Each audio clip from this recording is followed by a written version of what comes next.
오늘은 사도행전 3장 11절에서 26절까지 말씀입니다. 우리가 읽은 이 본문 앞에 일어나는 사건은 너무나 잘 알려진 사건이죠. 태어났을 때부터 걷지 못했던 사람이 성전 미문 앞에서 구걸을 하고 있었는데요. 베드로와 요한의 선포를 통하여 이 사람이 일어나 걷게 되었다라고 하는 사건이 3장에 시작되는 내용입니다. 이 성전을 드나드는 사람들이 늘 이 앉아있는 이 안진뱅이를 바라보다가 이 사람이 어느 날부터 걷고 뛰는 걸 보니 얼마나 놀라웠겠습니까? 이게 무슨 일인가? 이런 생각이 들었겠죠. 또 오늘 본문의 시작을 보니까 바로 그 사람이 베드로와 요한을 붙잡았다라고 되어 있어요. 11절에 나은 사람이 베드로와 요한을 붙잡으니 모든 백성이 크게 놀라며 달려나가 솔로몬의 행각이라 불리는 행각에 모이게 되었다는 거예요. 이 사람들이 왜 이렇게 모였는가? 누구를 보기 위해 모였는가를 지금 12절에 말씀하고 있어요. 기적이 일어났습니다. 안진뱅이가 일어났어요. 그 사람 때문에 놀라워하다가 누구 때문에 이렇게 됐는가를 보니 베드로와 요한 때문에 이렇게 된 거죠. 그러니까 모두가 와, 베드로와 요한 대단하지 않은가? 어떻게 이런 기적을 일으키는가? 그들에게 집중하고 있을 때 베드로가 이렇게 말하고 있습니다. 12절에 보니까 베드로가 이것을 보고 백성에게 말하되 이스라엘 사람들아 이 일을 왜 놀랍게 여기느냐? 우리 죄인의 권능과 경건으로 이 사람을 걷게 한 것처럼 왜 우리를 주목하느냐?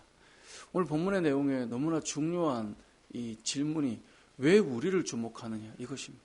왜 우리를 주목하느냐? 지금 이 앉아있던 걷지를 못하던 사람들이 이 걷지를 못한 사람이 일어나 걷게 되고 뛰며 하나님을 찬양하게 되는 이 놀라운 사건은 베드로와 요한을 통하여 하나님께서 일하셨는데 사람들은 이 일이 일어나는 것을 보고 베드로를 지금 주목하고 있는 거예요. 사도들을 주목하고 있는 거예요. 그래서 이 시선을 돌리고 싶은 거예요. 누구에게요? 예수님께 돌리려고 하는 거예요. 그래서 13절부터 16절까지 그 이야기를 하는 거예요. 예수님의 그 이름의 능력을 선포하기 시작하는 거예요. 예수님이 이 땅에 오셔서 너희로 인하여 죽고 너희로 인하여 다시 죽은 너희가 하나님으로 인하여 다시 살아난 이 부활의 사건과 함께 16절에 보면 예수의 이름이 그를 일어나고 걷게 하고 완전케 하였다라고 16절에 말씀하고 있는 거예요. 이렇게 말하는 이유는 뭐예요? 사람들이 베드로를 주목하기 때문에. 근데 이것은 이 세상을 살아가는 우리들의 시선과도 비슷합니다. 우리는 분명히 예수님의 이름의 능력을 믿고 살아가지만 하나님께서 사용하시는 어떤 사람을 주목할 때가 너무나 많습니다. 야, 그 사람에게 찾아가봐. 그 사람은 신유의 은사가 있어. 그 사람에게 찾아가봐. 그 사람은 예언의 은사가 있어. 그 사람에게 찾아가봐. 그 사람은 이러이러한 일을 할 수 있을 거야. 사람을 우리는 이야기하기를 좋아합니다. 실제로 하나님께서는 그 사람을 통해 일하시는 게 분명히 맞습니다.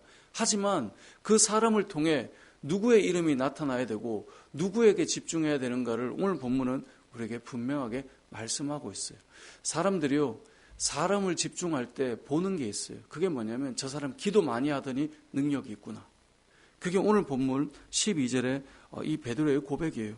이 일을 왜 놀랍게 여기느냐? 우리 개인의 권능과 경건으로. 이게 무슨 말이에요? 개인의 권능과 경건으로. 이 말은 개인에게 저 사람 능력이 있잖아 라고 하는 개인의 이 능력과 권능이죠. 또 개인의 경건으로. 경건이라는 말은 훈련을 말해요. 와, 저 사람 기도 많이 하더니 능력이 있네. 저 사람 개인의 어떤 훈련을 통해 그 사람이 뭔가 된 것처럼 자꾸 생각하는 경향이 있다는 것이죠.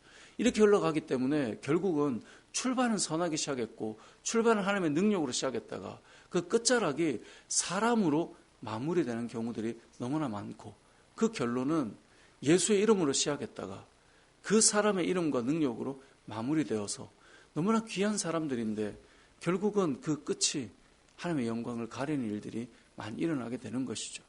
베드로의 선포를 우리는 기억해야 돼요. 저와 여러분이 믿음으로 살아서 하나님께서 역사하시는 그 통로로 잘 사용되는 것이 필요합니다. 그리고 더 나아가서 우리가 주목되는 것이 본질이 아니라는 것입니다. 예수의 이름이 나타나야 되는 것, 그게 본질이라는 거예요. 이게 잘못 우리 사회에 왜곡되면 사람이요, 내가 이만큼 했는데 왜 나를 보지 않느냐? 교만해지면 그런 일들이 일어나요. 마치 자기가 다 한 것처럼, 내가 어떤 일들을 이루어낸 것처럼 본인도 본인을 드러내야 되고 남들도 그 사람을 주목하게 되고 이 모든 것들이 믿음의 이 공동체가 무너지게 되는 걸음이라는 것을 오늘 본문은 분명하게 우리에게 알려주고 있다는 것입니다. 우리는 누구를 주목해야 되는가?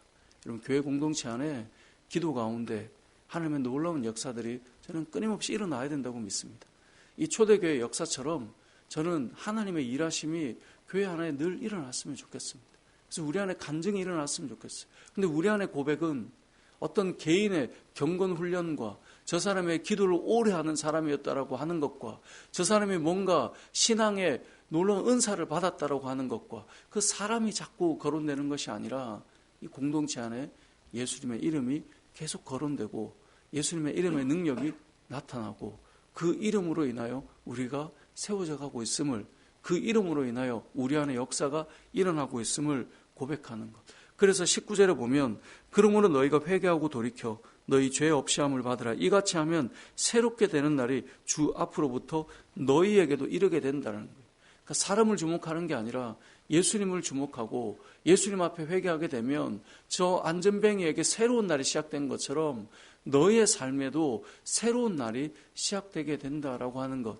이러한 믿음의 선포가 바로 주님의 몸된 교회가 외치는 선포여야 하고 우리가 바라보아야 될 신앙의 모습이다라고 하는 것을 알 수 있게 되는 것이죠.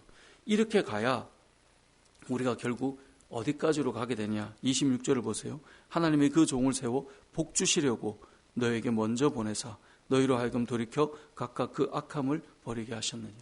하나님께서는 우리를 복 주시기를 원하세요. 이 복은 구원의 복과 영적인 복과 또 이 땅을 우리가 살아가는 가운데 날마다 때를 따라 우리에게 돕고 채우시는 은혜를 경험하는 그 복을 우리에게 주시려고 하시는 거예요.